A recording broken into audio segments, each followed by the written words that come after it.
Well, moving on from DC and on to Marvel. It's a trend that we always have on the It show. is, eh? Yeah, it's Like always all- something. one or the other. Get like three certainties in life: death, taxes, and us discussing Marvel or DC on a podcast. Oh, it's so true. But anyway, Adam Devine. For those of you that don't know him, he's a comedy actor. He's been in stuff like I know he's been on Modern Family. I think it's Mike and Dave's Wedding Dates or something like that. Benny Winning Dates, yeah. Yeah. Stuff like that, like those sort of teeny comedies. He's come out and saying Marvel has ruined comedy films because the smaller comedies can't compete with Marvel's big budgets. He's come out and saying why would the average moviegoer spend their money on a $40 million mid-range sort of comedy budget when they can go and see a $200 million Marvel property for pretty much the same ticket price. And obviously he got a lot of criticism for those comments and whatnot, and he we'll never speak about this ever again because we just trip up whenever we say our phrases that we often say. We do.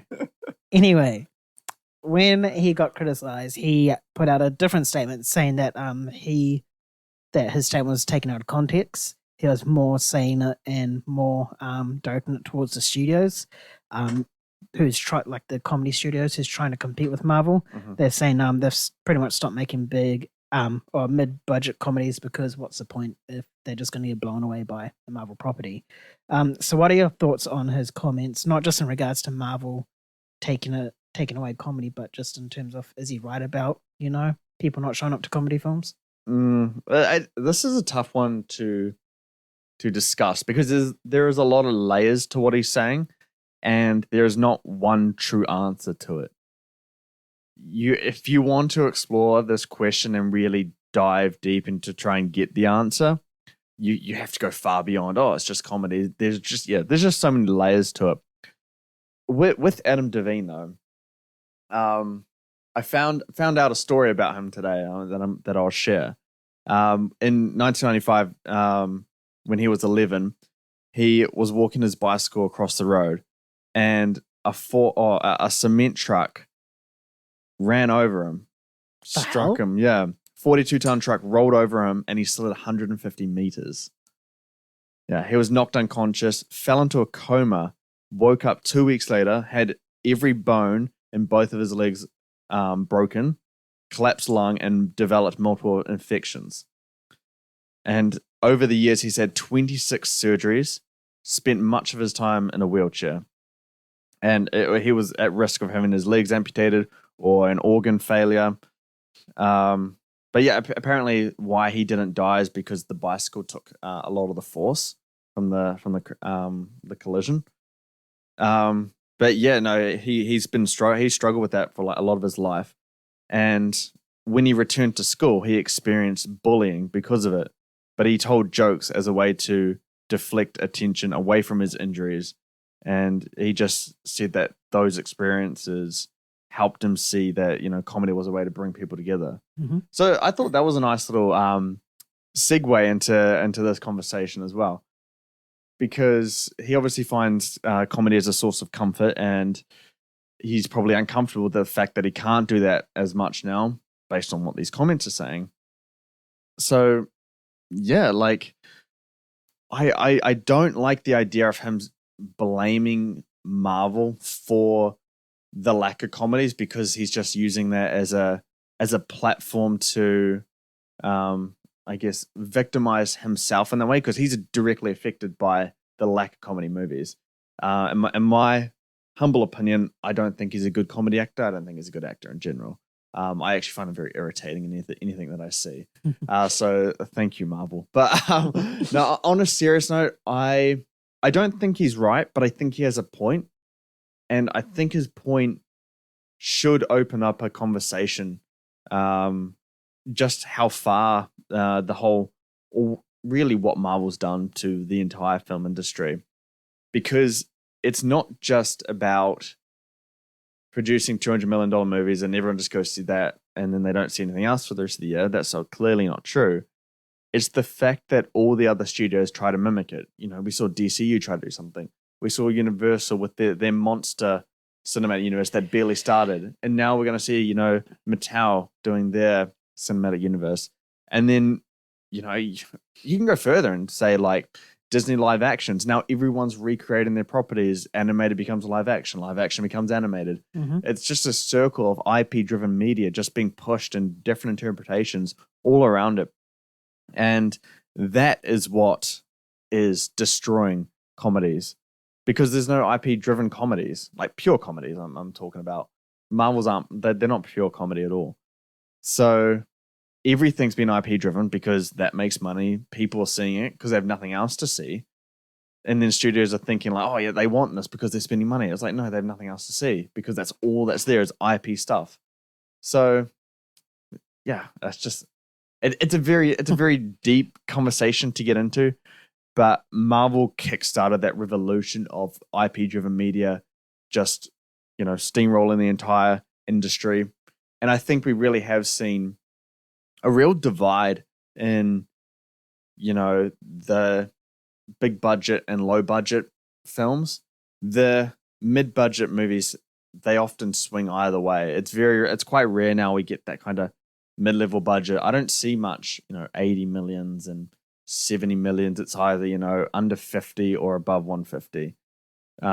We get some that come through, obviously Barbie and Oppenheimer and Gran Turismo and stuff like that. But yeah, even like, I guess horror films have actually stayed because IP, again, the Conjuring universe is half the horror industry at this point.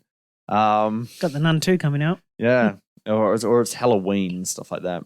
Yeah. But in terms of comedy IP, there is none, at least that I can't think of right now or that I've seen. Hangover would be probably the closest, or 21 Jump Street. You got stuff like that, but audiences don't jump onto comedy sequels. They don't care about, the side project of, Doug in The Hangover. Or they don't want to see spin-offs or reboots, or they just want comedy movies. But I do think there is a market for comedy movies because we saw No Hard Feelings do it. That did pretty all right. Joyride didn't do well. There's another comedy out recently, I believe. The only one I could think of was Joyride. Joyride, yeah. I mean, maybe mistaken, but yeah, they are much rarer now, and I do think it's something that may come back. But with comedy, also rom-coms, they're not around anymore. That's true. You're on the chat today, like romance movies in general have just been at an all-time low. So it's just this new direction. And like I said, I think everything's just IP driven.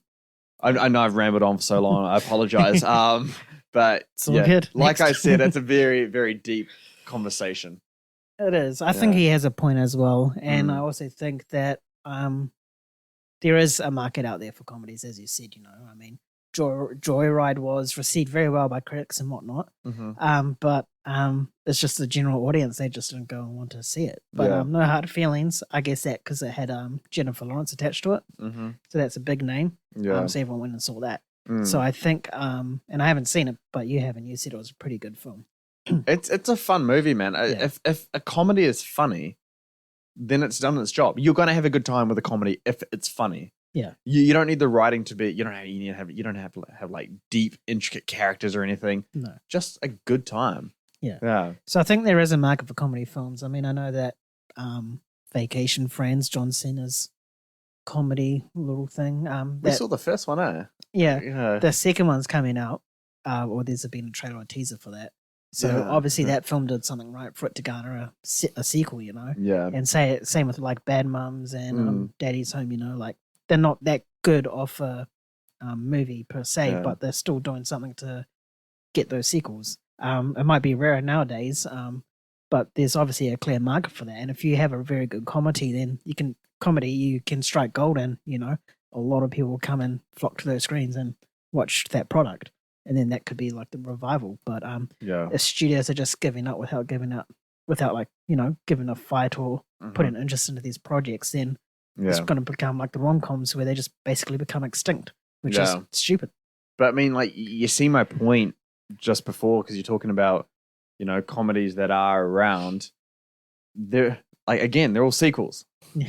Like the original comedies are just so rare now. You just don't get them. Yeah, I thought Yeah. Joyride was going to be like that, like the game breaker, but obviously people didn't take to It it as released much. at a terrible time. Yeah, But I think because Adam Devine, he took back his comments from the audience because he got a lot of backlash for it, and he put blame more on the studio. I think he's right to put some blame on the audience as well.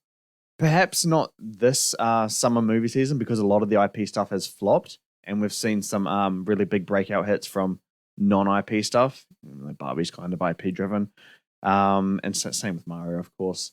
But yeah, so there is some blame to the audience for showing up to bland, mediocre, IP-driven stuff because that's telling the studios this is what the consumers want. Mhm. There's blame on both sides, and we can't hide that fact. So yeah, I do think there's blame on both sides, but it's a very tricky conversation, and I think Barbenheimer, if it does well at the Oscars, it has a big presence there, and Barbie's going to finish top of the box office chart. Oppenheimer could finish third in the year. I think that's going to raise a lot of eyebrows among studios and be like, okay, maybe they do want some originality or interesting stuff, or maybe we should hire directors with creative vision and let them do what they need to do and Yeah. step out of the way. So let's hope that changes things. Yeah. Yeah.